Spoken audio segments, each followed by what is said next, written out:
This is Cyberlog, world news in anime. All right, let's talk about the story of Resident Evil Requiem. This is a tale that throws a super vulnerable analyst and a legendary hero into the mix together. And what are they up against? A 30-year-old secret, one that was supposed to stay buried. So let's get into it and break down this brand new nightmare. That quote really sets the tone, doesn't it? The whole story kicks off with this chilling reminder. You've got a city that was literally wiped off the map 30 years ago, and a secret that just refuses to stay dead. You know, a requiem is a song for the dead, and this story, it is absolutely haunted by the ghosts of Raccoon City. So a buried past, the ghost of Raccoon City. Look, to really get what Requiem is all about, we have to go back. We got to understand the ghosts this whole thing is built on, and, how the series itself has changed over the years. The series has had such a wild ride, right? It's always been shifting.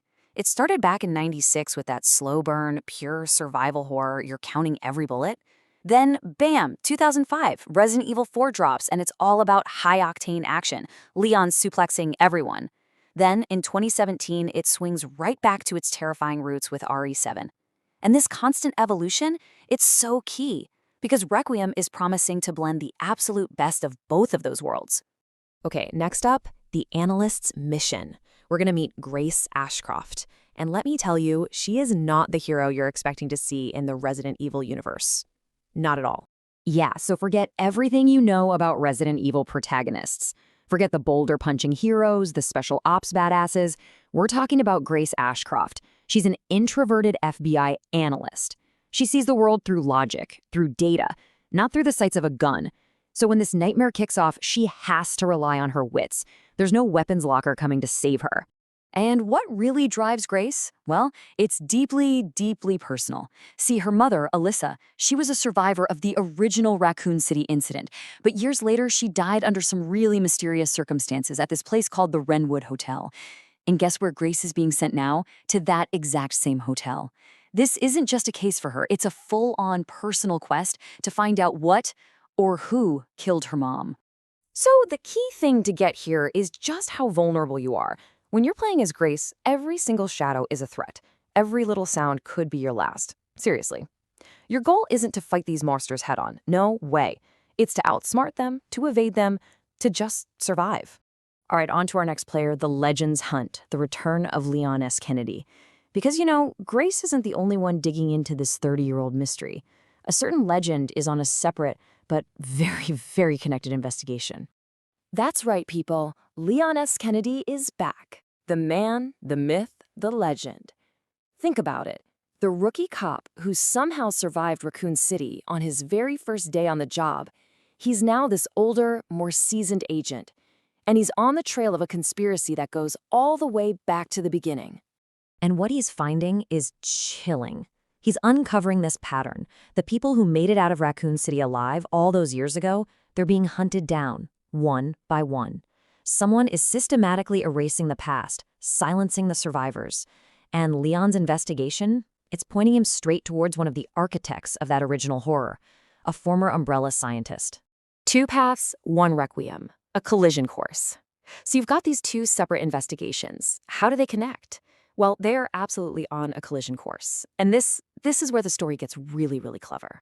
So you have these two protagonists, right, with two totally different styles, but they're both hunting for one single truth.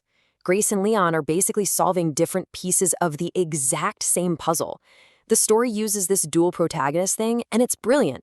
It just builds and builds the suspense because you just know their paths are going to cross, and when they do, it's going to be explosive. So when you're playing as Grace, it's just pure, classic survival horror. It's a terrifying game of hide and seek. You're crawling through dark hallways, holding your breath, literally praying that whatever is stalking you doesn't hear your footsteps. Your only goal is to make it to sunrise. But then you switch to Leon, and the whole game just transforms.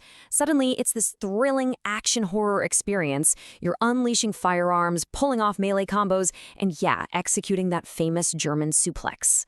And that contrast is what's so cool. It's not just for variety, it's like a statement, making you feel completely powerless one minute and then dangerously capable the next. So, who is the man in the shadows? Who's pulling all the strings? Well, let me introduce you to Victor Gideon. He's the villain at the absolute heart of all this. And he's not some random monster. No, he is a former Umbrella scientist. He's the guy connecting Grace's past to Leon's present. You could say he is the ghost of Raccoon City. And this guy, Gideon, he's the architect of nightmares. I mean, he knows exactly what Umbrella created because he helps design it. He's the keeper of Raccoon City's darkest secrets, and he is actively silencing anyone who might spill them. Oh, and it's heavily implied he's the one controlling that unkillable thing that's stalking Grace through the hotel. Terrifying. So, when you boil it all down, what is this story really about? It's about confronting the past. It's a story about trauma, and how the secrets that powerful corporations try to bury, well, they always crawl back to the surface. For Grace and Leon, it's personal, facing the trauma that made them who they are.